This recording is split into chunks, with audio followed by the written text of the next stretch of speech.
humans discovered an alien creature in outer space, and with the scientists' provocation, successfully awakened it. Subsequently, this little guy began to dance gracefully, delighting the scientists to no end. They knew that with this significant discovery, their names would surely go down in history. However, what they didn't realize was that this would also be the beginning of a nightmare for all of them, plunging the entire Earth into crisis. During the subsequent nurturing process, the scientists made an astonishing discovery. This alien creature not only grew at an extremely fast rate, but also, each of its cells could independently perform the functions of all other cells. This meant that every cell of this alien creature simultaneously possessed the abilities of muscles, brains, and eyes, which was truly a revelation to everyone. But then, due to an accident on the space station, the experiment chamber lost its oxygen supply, and the alien creature entered a dormant state. Hugh decided to use an electric shock stick to awaken the alien creature. Under the continuous stimulation of the electric shock stick, the alien creature gradually regained consciousness. But just as Hugh was about to stimulate the alien creature again,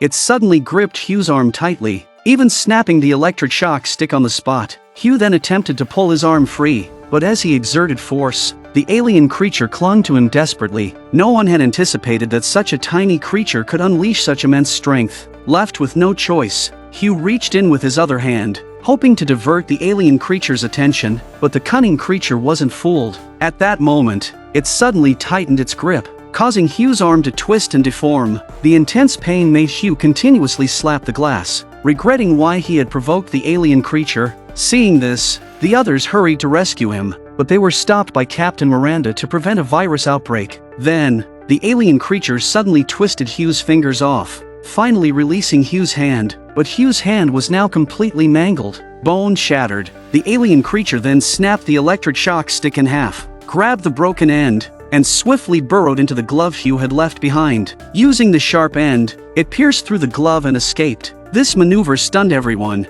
They had never expected such a small creature to possess such high intelligence. The alien creature then made its way into the cage housing lab mice, cautiously observing each other. Realizing that the mice posed no threat, the alien creature slowly approached them. Suddenly, in an instant, the mouse was devoured, leaving nothing behind. Sensing danger, Rory hastily opened the hatch and rushed in to rescue Hugh. By then, the monster, having consumed the mouse, had grown several times larger. As Rory reached the doorway, the creature latched onto his leg. Seeing this, teammate David hurriedly closed the hatch, leaving Rory cursing inside. Rory grabbed an electric baton from the cabinet and pressed it firmly against the monster. Stimulated, the monster instantly ran off. Then Rory picked up a flamethrower and unleashed a torrent of fire on the creature. However, this cunning little thing was incredibly elusive, darting along the walls. Seizing the moment, Rory blasted the creature with flames again, but despite being hit by the fierce fire, the creature remained unscathed. Refusing to believe this, Rory continued to chase and blast the creature,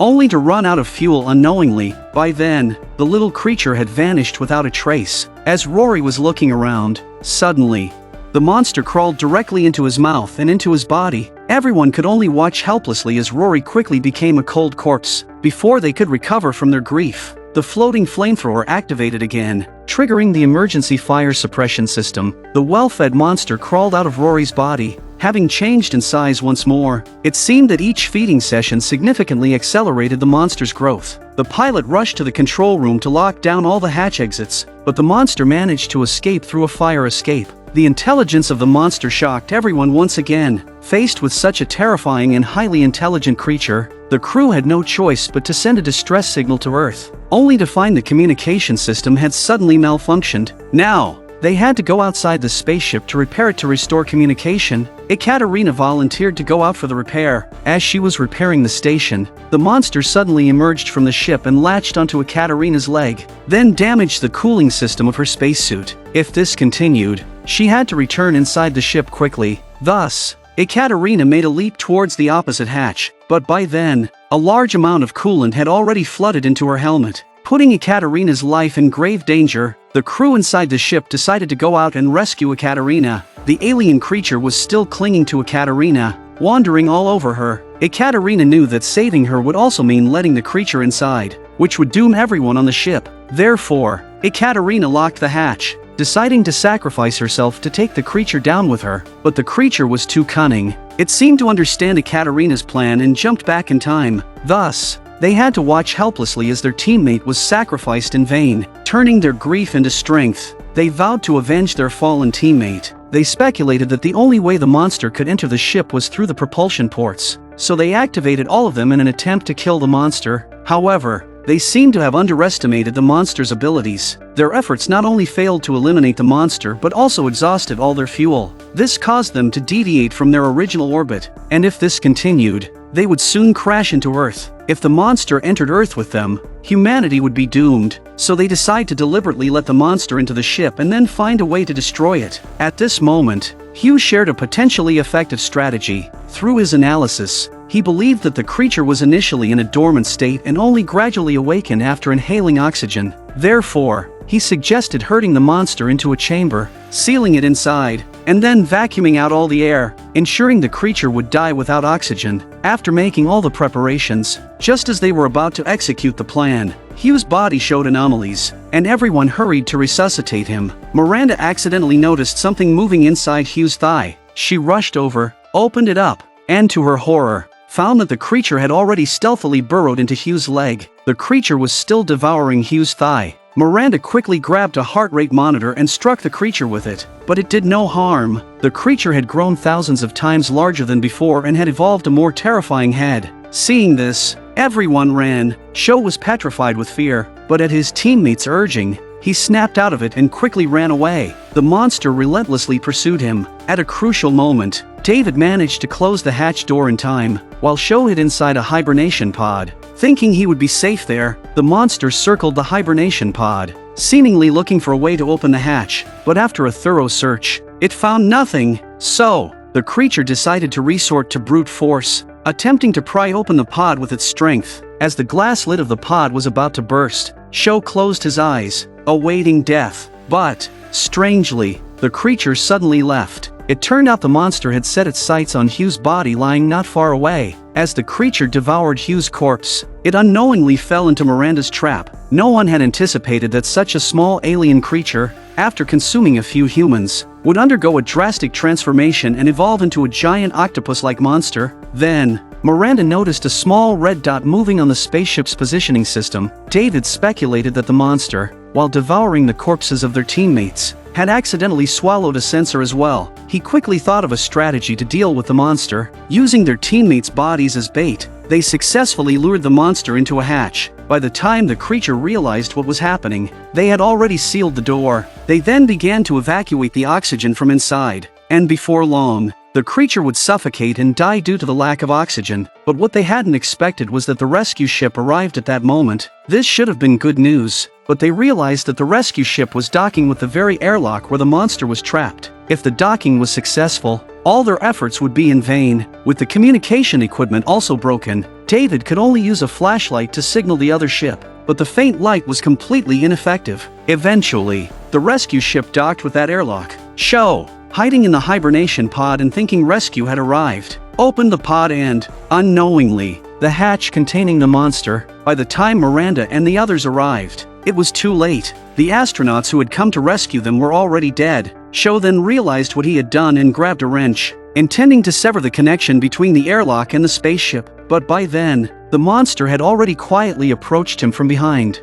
Although he succeeded in severing the connection with the spaceship, the monster had also wrapped around his thigh and then moved up to his chest. Just as the creature was about to use Miranda's arm as a bridge to cross over, Sho, mustering all his strength, grabbed the monster and pulled it back. Sho and the monster fell together, clearly enraged. The monster unleashed a frenzied revenge on Sho. Just when Sho and the monster both fell, unexpectedly, the creature climbed back up. Miranda and the others quickly climbed up and timely closed the hatch. Then, Miranda saw the space station being hit by the just-fallen rescue capsule, causing severe damage to the station and completely losing its ability to operate. There were only 40 minutes left before the spaceship would enter the atmosphere, and all fuel and oxygen were nearly depleted. Miranda and David decided to do everything in their power to prevent the monster from entering Earth. At that moment, David suddenly remembered there were 2 escape pods. He decided to use himself as bait to lure the monster into one of the escape pods, then pilot it into outer space, sacrificing himself to ensure the monster's demise.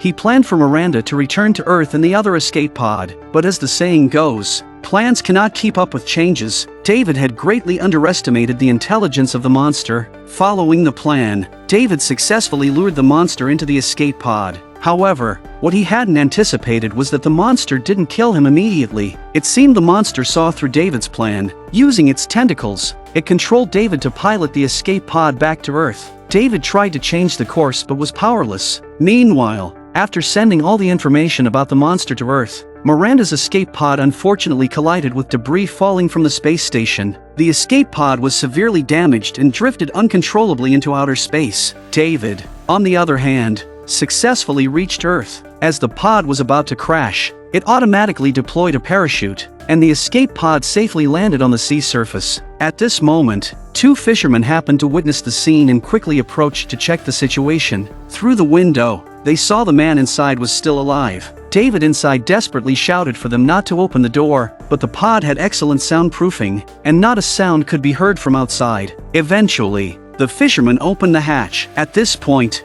several other fishing boats were heading their way, which meant Earth was on the brink of a catastrophic disaster. It's intriguing why the monster ultimately did not kill David. Whether it saw David as bait to attract others or as a host for breeding its offspring remains a mystery. The film ends here. Although it was a low-budget movie, the special effects were quite impressive.